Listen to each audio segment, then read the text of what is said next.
Hello दोस्तों, नमस्ते, प्रणाम। कैसे हैं आप सब? आशा करती हूँ आप सब अच्छे होंगे। हमारे चैनल में आप सभी का स्वागत है। हम आप लोग को एक गीत सुनाने जा रहे हैं। गीत आप लोग को कैसा लगा कमेंट बॉक्स में ज़रूर बताइएगा। अगर पसंद आए तो हमारे चैनल को शेयर, सब्सक्राइब, लाइक ज़रूर करिएगा। अपना प्यार, दुलार, आशीर्वाद सदा अपनी छोटी बहन समझकर बनाए रखिएगा। कही के गईला नयला समरिया, कही के गईला नयला समरिया,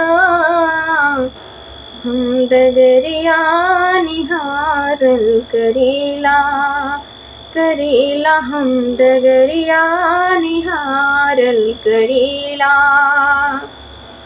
तू बगियवा में घूमल करेला, तू बगियवा में घूमल करेला, हमने बुलिवा से झाँकल करेला, करेला हम ने बुलवा से झाँकल करेला। कही के गईला नयला समरिया, हम डगरिया निहारल करेला, करेला हम डगरिया निहारल करेला।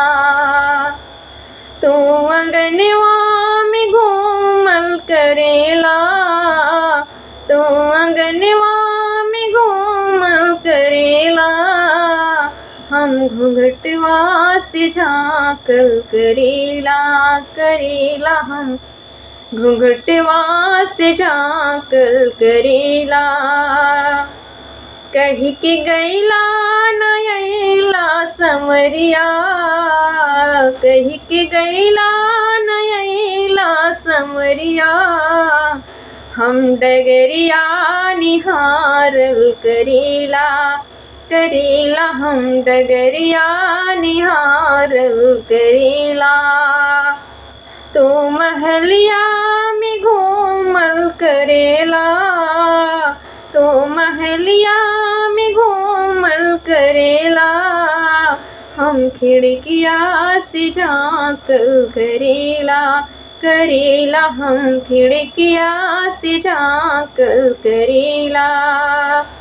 कही के गईला नयला समरिया, हम डगरिया निहारल करेला, करेला हम डगरिया निहारल करेला, करेला हम डगरिया निहारल करेला। ये गीत आप लोग को कैसा लगा कमेंट बॉक्स में ज़रूर बताइएगा।